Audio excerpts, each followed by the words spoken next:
if they want to. And welcome to Let 'em Talk. I'm Paul DiRienzo, and my guests, April, Dirty Mama, as she's known to her friends, right? And Raymond Dobson. Yeah. And we're going to talk about rescuing a community and what it means to come from halfway across the United States, 1,000 miles and more, to help your brothers and neighbors and sisters and families who are been devastated by a natural disaster like happened with Sandy. And we have to thank you guys for coming all the way from Wisconsin to help people here on the Jersey Shore recover from this disaster, which you've been firsthand, witnesses to what happened and to the disaster that happened. Thank you very much. Now, behind us on the screen is one single tent in a rainstorm, and this is where it started. It's a lot bigger than that now. So why don't you guys tell me a little bit about yourselves and how it is you came from Wisconsin all the way to New York and why you came here to help these folks. Raymond. The disaster hit, Sandy hit, and a group of my friends that are a non-organization, the Rainbow Family. A non-organization. A non-organization. Disorganization. Yeah. Disorganization. Yes, Yeah, that's what we like to call ourselves. That's what, we started talking about responding. We responded to Katrina and then a couple of the smaller disasters. And we, through Facebook, started talking about going and responding. And as we heard from the coast, and we had some of our people that lived in New Jersey, Sure. we really realized that it was something that we had to do. And we had to come and help people because we know how to go into a disaster zone, set up a kitchen, and start cooking good food.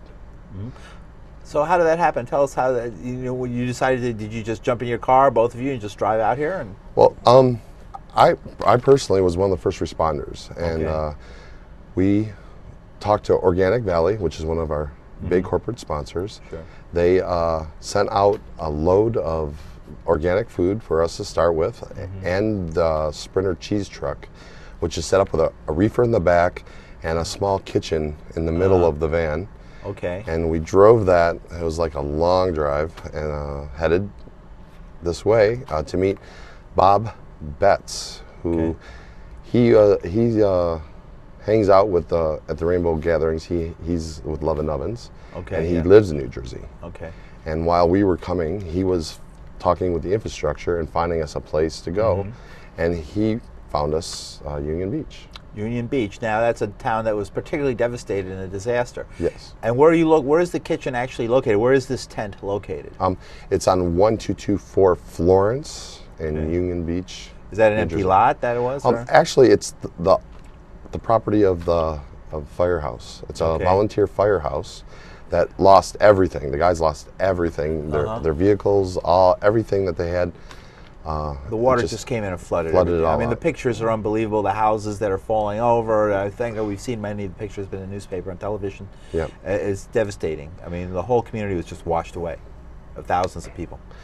So, as our first response, we looked at our spot, which was the parking lot of the firehouse and an adjacent, Sure. I guess, like a little park or where they have their stuff. They have a lobster cook there or something. Right. Like that. Right, they have like in the summertime. Yeah. They have the They do big. community they- events. Right, it's a big. If you grew up out here, and they have every summer, the small communities have their volunteer fire department 4th of July picnic. If Yes. they're really adventurous, they'll bring in some carnies and have a whole thing with rides and everything. But generally we'll have definitely a clam bake or a lobster boil or something like that. Absolutely. And so we met with Bob, and he brought us out there with a little sister named Ann, and she had some of the kitchen from, I think it was from Saugerties, New York, and from Albany, New York. Okay. And we set up the first tent. Saugerties is near Woodstock. Yes. It's like more famously known as Woodstock, but the actual town is Saugerties. I know where it really happened. Yeah. And we brought the first tent, which was the smoke pit tent in Katrina. Really? It was the tent that we used. It was actually the Chinese government brought a bunch of these tents to Waveland, Mississippi when we first got there, and so we have some of those tents that we now use on other disasters. Why do you call it the smokehouse tent? Actually, the smoke pit was right in front of the tent. It was used for our dishes. Oh, was it? It was the dish pit tent. I It thought was it was where a- we the dried them the all supply upside tent. down. We dried all of our dishes in there and stored them in there, and the smokehouse was right in front of it. She would know. She's the dish pit queen. Like, Okay. Dirty mama. Right, dirty mom. Oh, so you turn the dishes clean again, Yes, in a way yes. that people don't get like sick or anything like that. Yes, Hell, ideally. Wow, ideally, right. So this is amazing. So much I want to talk about. Let's begin. I think let's step back at the beginning and explain to people what is the Rainbow family. Maybe folks haven't heard about them. I mean, I've been to Rainbow gatherings. I'm familiar with the Rainbow family. It's well, I guess the best way to describe it is the world's largest disorganization of people. Right. It's of its spiritual communal nature, the spirituality between one another, and we have large gatherings in forests in different parts of the country and different parts of the world. Sure. And the only requirement to be a rainbow is to have a belly button. So, Well, we all do. That means so that we all have a belly button. Yeah, Right, even there it is. dogs. And every year, I think most famous, but not just the only thing you do, but the Rainbow Gathering every summer around the 4th of July. It's a 4th of nationals. July, we do Somewhere the in the country. nationals. It's from the 1st to the 7th of the 4th of July. Sure. And it's And a big it's gathering normally party, and everybody comes around and has a good time. 25,000 people Sure. meeting in a national forest. Which is amazing in nature, really always in Yes. some beautiful spot in nature. That's kind of what brought us to do what we do. We've trained in areas where there's no running water and there's no electricity, Sure. and we have to maintain health standards and cook Right. and clean and feed and Right, because in the- provide a safe environment in the middle of what could be a disaster area, if not. Right, so you took the Maintained. skills learned from putting on these big gatherings, these big sort of socio-political gatherings that Correct. bring people from all over the country since the 70s, since the 60s and 70s, Yeah. and took those skills and turned them to disaster relief. Yes. And the Yes. first place that happened really was Katrina? Yes. Katrina, yeah. People responded to and so both of you were in Katrina? Yes. Were you- Katrina actually, which I was was in the first Louisiana. responder. For people who know, Yes. it was in New Orleans, so you were part Yeah, of I was a first responder in Katrina. What does first responder mean in this context? It means kind of the first person, first group of people to show up and start setting up, and then Right. other volunteers when flock there's in. one when you know tent and there's- it's snowing and there's Yes, still yes, the when blood you- is still in the there's- water and so to Exactly, that's what. And That's what Katrina it was is. Rita came right afterwards, Uh-huh. and that tent was like what they all were underneath holding on to. When the As next Rita- one came. Yeah, right? like when Right Rita after- came. Yeah. Right after it, Yeah. right? And we had that here because you're showing the snow here because right after Sandy came, we were hit by what usually would be the devastating storm of the year. We call it a nor'easter, Yeah. which was like a little mild blow after that, but still it does bring snow. And it's really the beginning of winter here. Yeah. Yeah. You know, when we get these huge storms up the coast, you know winter's coming. Right on. And so it was the last blast of summer was Sandy, and the first blast of winter was the storm that followed. Yeah. Wow. And it was like sideways snow. It was like blowing crazy. It was a wild Absolutely, night. yeah. And we had our kitchen at that point working. It was an operational kitchen, and people were not really sure what we were doing and just starting to hear from us about us. Yeah. And they'd come in to the tent all cold, and we'd feed them some food and hang out with them and talk with them, and it was just an incredible experience. How did people? I was going to ask that because how did people respond? Because it's generally a conservative area. Very conservative. And it's an area where you would expect that Mitt Romney would have done well. Yeah. And so here comes a bunch of hippie buses and rainbow people piling out like there's Ken Kesey reborn. And what was the response there? It was pretty good, and as we fed more and as people got to see what we were doing and experience our scene, the more they became involved because it's addictive. Okay. It is. It really is addictive. And also, isn't there? Is somebody calling us? Exciting. Excited! Wow, we're getting a call. Here we go. Let's give it a shot. Let's see if we can pick up. Hi, you're on. Hey, what's going on? Hi. Just figured I came across the channel and figured I'd give a call. Go ahead. You have a question for Dirty Mama and Raymond? Yeah, I live in Lower Manhattan, and Go ahead. sorry, what did you say? Oh, sir? don't listen to the television. It's an 8-second delay. Okay, don't listen to the television. Okay, true. Sorry. But yeah, I just wanted to say that we actually just got back in our building this past Saturday night, and it was crazy. It was weird. I don't know if our building. I live in 90 Washington Street is where I live, and it took an extremely long time for us to get back to the building. I think our equipment was flooded or whatnot, but But, very lucky to be back. Obviously, it's not nearly as bad as what people in New Jersey went through, and I just, wish them all the best out there. All right. Any question? No. I mean, what exactly is the topic of discussion right now? Well, we're talking about how these folks are helping people in Union Beach, New Jersey, which is a devastated community, by bringing their skills at running big outdoor tent feeding facilities for people, for citizens in various different circumstances where all the accoutrements of civilization may not be at arm's length. Okay, fantastic. So right. You can just sort of show up there, and there's just like National Guard just leading things. Yeah, there? well, to ask that, Ken. Well, yeah, yes. we're going to talk about that. Thank you very much. Everybody's welcome to come participate at our kitchen. We're an open kitchen that will work with any organization that will just come in and hang out and work with us. Right. So people are donating the food. I mean, how do you? Yeah.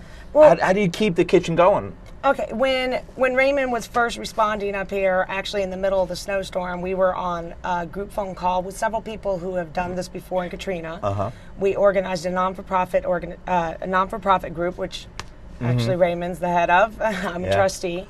What's that group called? What's it called? It's called Rainbow Rainbow Rapid Response Sandy. Rainbow Response. Rainbow Rapid Response Sandy.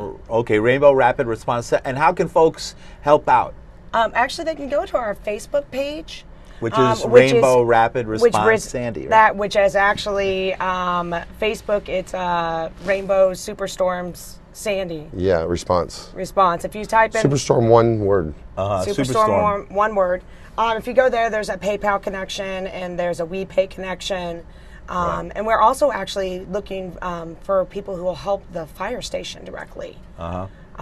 Because the fire station was pretty wiped Devastated. out. They need, they've had to go in and gut it all themselves. They're volunteers who are taking care of their own disasters while trying to handle the community. Wow, that's amazing. So the volunteer fire folks there are helping themselves. They themselves are impacted, and they also have to do all this work to help folks. Well, yes, and they're volunteers to begin with. And themselves, right, and themselves. Wow, that's amazing. So let's go back to, following the timeline. So you get out of your vehicle, your truck, which has the food ready to go with tents and things like that, your rapid response, and what do you see? All right, we see a parking lot that is got a lot of trash, and like I said, a park that's a lot of trash scattered all through it. So the first thing we did is we cleaned it all up. We picked it up, walked through it all, and then we set up the tent. Okay. Then the kitchen started coming together. Yeah. All the pieces from different places, and lit up and started cooking some soup. Do you have a generator or something? Did you hook up a generator? Nope, that generator didn't come at that point. Okay. At that point, it was just, we were hanging out in the kitchen, and it was dark, and we had lights inside. Batteries and flashlights and things like that? On gas, flashlights, batteries. And camp stove type of thing, right? Yep. A large grates, like crab cookers. Wow. And they call it a dragon. It's a skillet that's about 4 by 2. A giant skillet. Yeah, like you flip. What was the first thing? What did you start cooking? What was the first thing? A soup. The first thing we put on was a soup. We bought. We stopped on our way and made sure that we had enough vegetables for the soup, and we. So it's not canned soup. You guys made like fresh soup. Everything we make is fresh. There is a small percentage of canned, and there's a high percentage of organicness.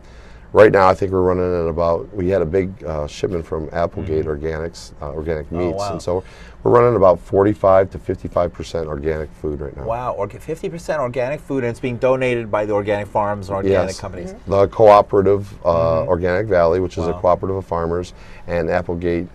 Wow, great for the organic folks who are coming out, and folks can hear that you can go to Facebook, go to Superstorm Sandy, and click on their PayPal link and their WePay link, and you can help. I saw they had raised a few $1,000, and I think this is really going for a good cause here. What you guys are doing, and and the money goes directly. Raymond's not getting paid to be here. I'm not paid to be here. I came up from Florida. Nobody funds my gas. Everybody who's here is here because they want to be here.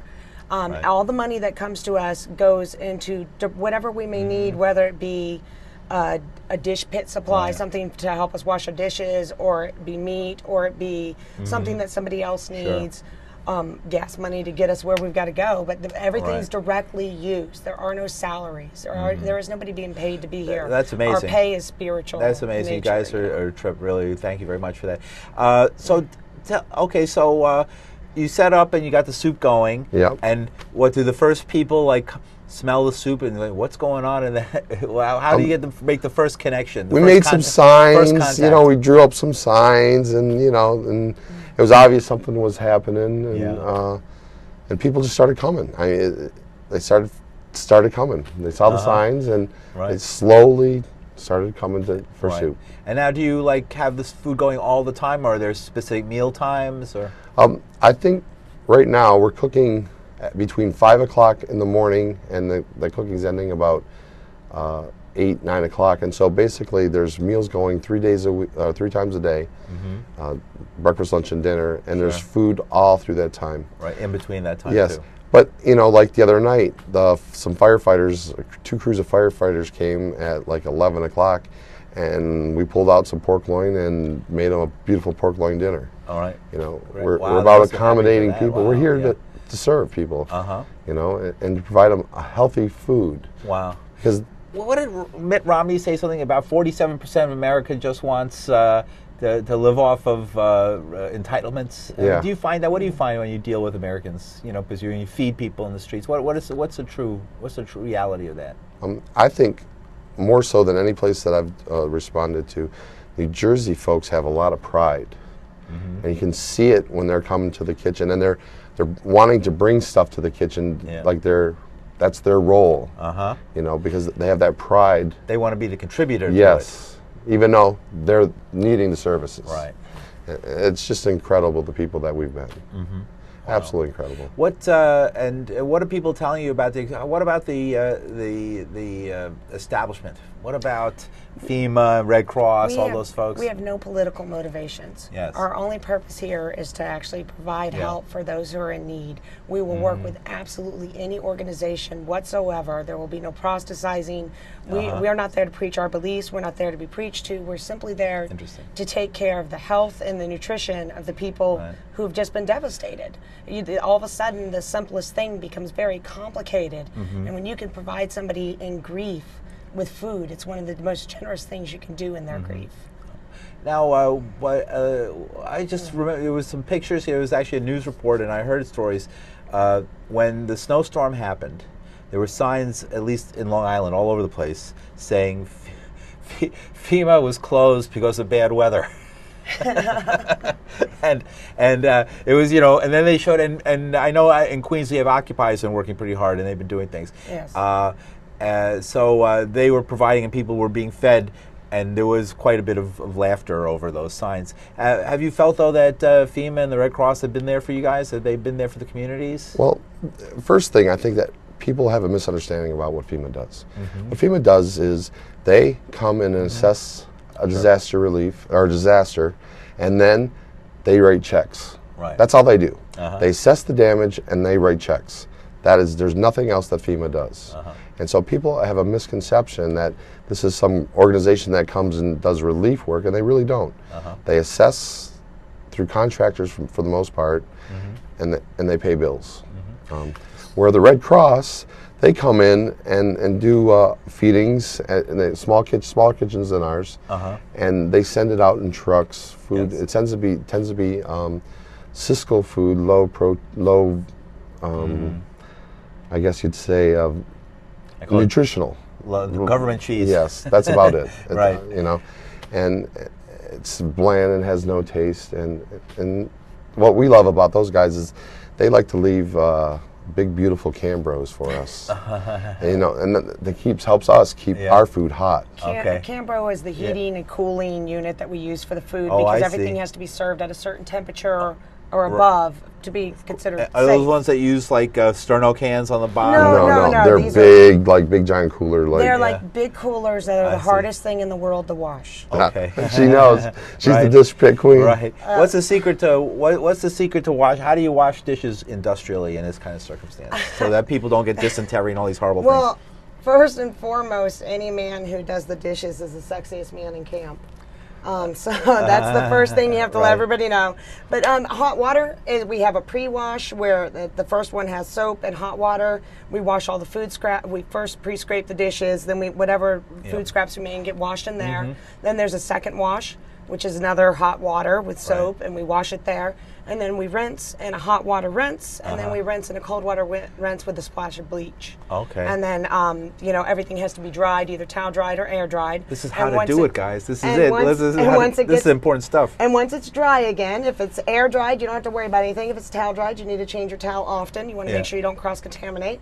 But once it gets dried again, it's sanitary and ready to go. All right, great. And you just, So how many people have you been feeding? I mean, do you have any estimate at all? Yes, our numbers have been right around 1,500 daily. But we have 2 outreach vehicles that go out. We have Circus Maximus, who rented a U-Haul and made the You Hungry mobile. Oh, I saw that. Yeah. And it's viral. It's everywhere. Right. Yes. You know. Okay, that's why I saw it. Yeah, it's incredible. It's the You Hungry, the You Hungry Cafe, and we So have in the back of a U-Haul is a cafe ready to go. yes, That it's can feed a people. kitchen that's making hot food, and he's going around and being a clown and having and entertaining people and Who are feeding you them. mostly feeding at this point? Is it like relief workers, or is it the people coming back to try and find their stuff? You know, I know there's one group today I just saw on the news that are helping people restore photographs of family photographs Oh, that were wow. wrecked, and it that's turns out awesome. they're restorable, and they've set up a thing with scanners and everything, and professional restorers who are doing like what you guys do for food. They're doing Nice. for photos, and they're restoring people's family photos for that's them. incredible. And That's really reprinting them out awesome. and fixing them up and everything. And they're saying, "Oh yeah, we can." That's actually been doing that for a long time. You know, we can restore anything. Wow, that's You know, incredible. I didn't think of that. You know, what a great thing to do, right? What a great thing. You to know, do. and because there's also this, as you're talking about the spiritual, social side of things. Yeah. You know, like people's spirit could take a hit from seeing your home, something you worked for all your life, washed away.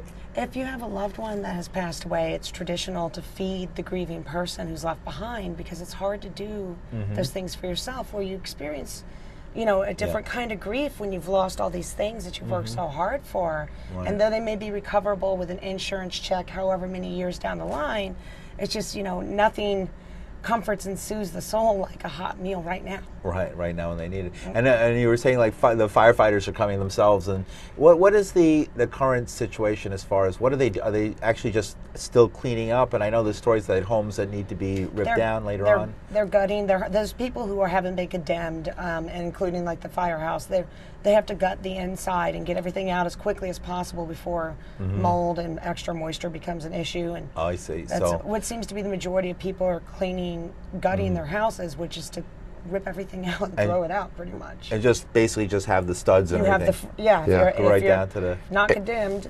And we have a crew that's going out and doing that from our encampment. Oh, I see. And we take volunteers with that crew, and we gut houses as well. Right. You know, this seems like fun. In a weird way. I mean, it's It sad is. that under the circumstance, but you get to let your frustrations out. Exactly, You know, exactly. like old school. Wow, great. So that's a good way to get involved too, to help folks do all that. So have they been cleaning like all the garbage and stuff that piled up that was in the streets and things? Is that all being hauled away now? That's starting to be hauled away now. But what those guys are really doing is they're really mucking the houses out. They're going in and taking the pasteboard and the insulating out I of the see. house from up to the ceiling, and Depending on how high the water went, yes, right? it's depending on how high the water went, Yeah. and making it ready to be repaired. Wow, let's. This is fascinating. We're talking about New Jersey and about Union Beach, New Jersey, where this kitchen is located.